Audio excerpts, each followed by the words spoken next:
Dr. Gregory Hortney here, three-time Olympic medalist and world champion in track and field. Thank you all for coming over to this channel. If you like the content, please give me a thumbs up. If you think the content is worthy to be shared, please be generous and share.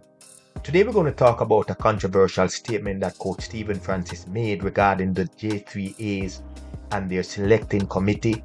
And as a result, he went as far as naming two members of the J3A selecting committees that he felt were not competent in how they went about making decisions.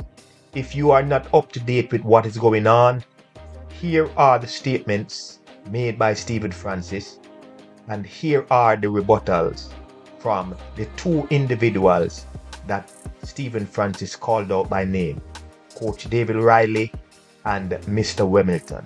Listen for yourself, and I will come back and give you my commentary.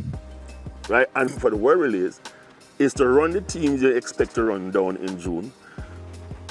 You make them aware early enough that, look, we're going to select you, try and get in shape because we need to qualify. We need to get to the final. Right? But instead what they do, they start picking teams based on who has run 46 and 45 and that kind of stuff.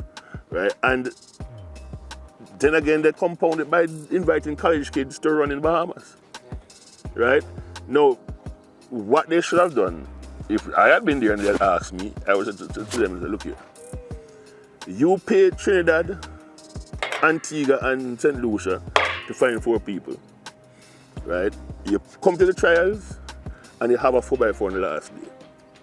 What you must do is shift the 400 so that the finals is on Saturday.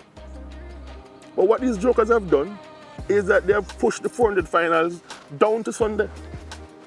So there's no opportunity for them to have a proper 4x4 here with the people who have qualified based on the trials.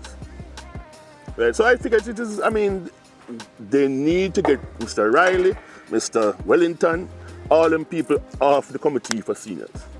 Get people on there whose life is about senior athletics and know the sport. And then we'll not have these problems. It is clear that this started when the J3A selected a group of athletes to represent Jamaica at the World Relays in Bahamas in May. And as a result of that, many of the teams struggled to qualify for the Olympics. And it was stated that the J3A and a lot of their members were not aware of the importance of the World Relays in Bahamas as a means of selecting the top 16 teams for the relays. And as a result of that, Stephen Francis is making it clear that the way the teams were selected, it lacked transparency because a lot of the athletes who were also available, they did not get a chance to be selected on the team. And no one seemed to have understood clearly what the selecting criteria were. And as a result of that, this is what started the feud. So I also want you to listen carefully as I go through the commentaries and tell me your opinion. Do you think that the J3A should make their selecting process very clear in terms of what is required by the athlete, what they should do, what they should not do?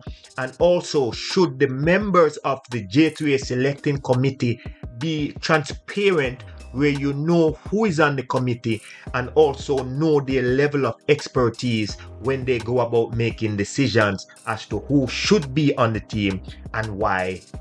Now, after the statement was made by Stephen Francis, Coach David Riley heard the statement and he responded this way. Listen to what Coach David Riley has to say in his defense, and let me read your opinion in the comment section. Well, Stephen Francis is an ass, and everybody knows that except Stephen Francis. And his pronouncements continue to be contrary to what ought to be from somebody who's a member of an association. Stephen is a paid-up member of the J3As. And if you have suggestions, you should make those suggestions known in an organization that you wish to have the organization perform at a certain level. Stephen has made some statements which are certainly erroneous, and he's called me out. He's called my name, he's called Mr. Wellington's name, and he has failed to call out his own brother's name, who serves on the same committee, suggesting that David Riley has more influence on the committee than Paul Francis or even the technical leader of the senior program, Mr. Maurice Wilson, is absurd. Now, after listening to the interview, Mr. Wellington, also who is a member of the selecting committee, he came out and he made his point very clear that he is in the capacity of Mr. Wellington himself and he's not speaking on behalf of the J3A, but this is what he said in his defense. Well, first of all, let me say that I have watched the interview or the excerpts that you have published or aired, both for David and Mr. Francis. And I think David did a really good job in terms of rebuttal.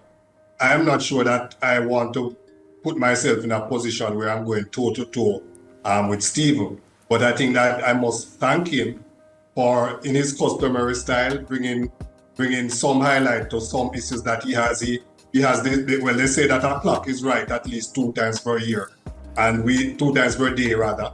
And we know that every year Stephen brings up a very topical issue that captures the airwaves and, forces people to think and have discussion.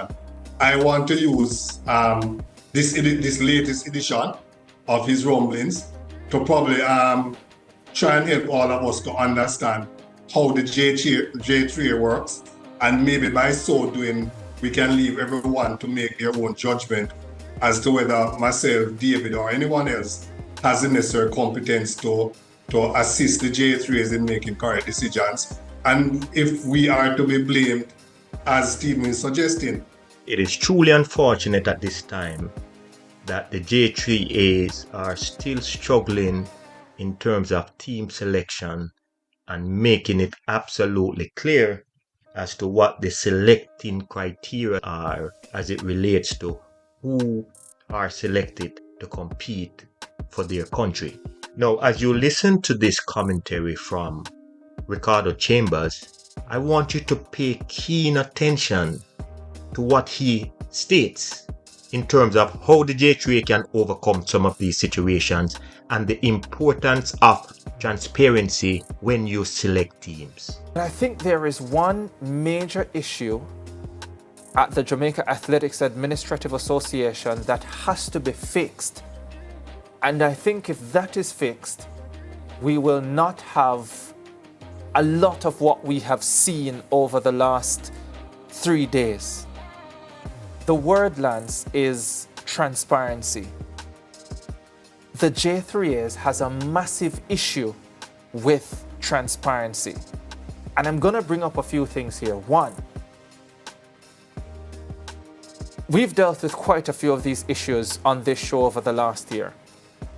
Athlete welfare, athletes' assistance, yeah? The J3As consistently says that they assist athletes, but nobody knows how many athletes are assisted. Nobody knows how much the J3A spends yearly assisting athletes specifically. We don't know who are the specific athletes who are assisted.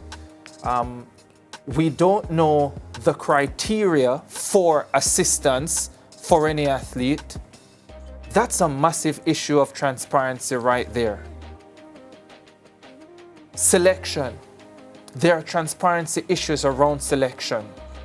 It showed yesterday when we had the conversation with David Riley, who didn't feel comfortable telling us who the members of the selection committee are. Now that for me, Lance, tells you everything you need to know.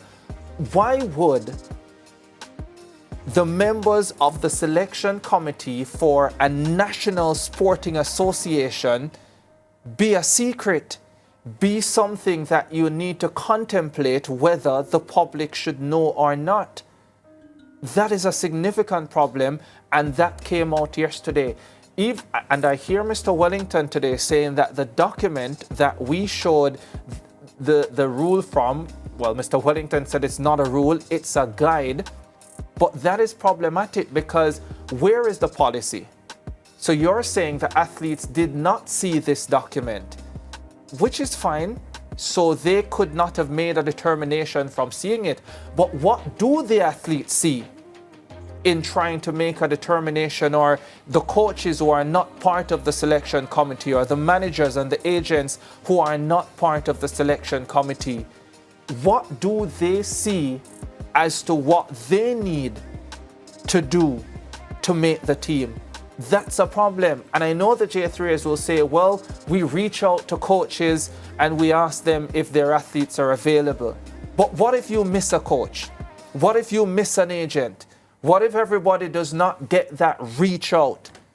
There's a significant issue of transparency there as well. And those issues have to be fixed, Lance. And when you add, for example, this case with Taekwondo Tracy and what is happening there, you realize that there is a lot to be cleaned up at the Jamaica Athletics Administrative Association. Yeah. And to be the case. I give you a quick one, Lance.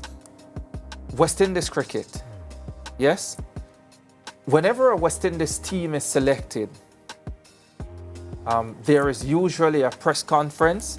There is usually an opportunity to ask at least the head of selectors, how did you come to the determination to select this athlete? A selection panel, by the way, that is public and we all know. Yes, and a selection panel that is public and we all know who is on the panel, and we get to ask members of the panel, at least the head of the panel, questions as to how they arrive at certain decisions. Part of what that breeds is a certain level of accountability. So when a selector says this year that I did not select this player for A, B, and C reason, and next year they go and say I selected this player for A, B, and C reason, then you go, wait, those statements are contradictory, and we can, in our own way, hold them accountable. That doesn't exist at the J3s as it is now. So you have your selection panel that nobody knows who the members are unless you dig as if you need to be an investigative journalist to get the information. So nobody knows who they are.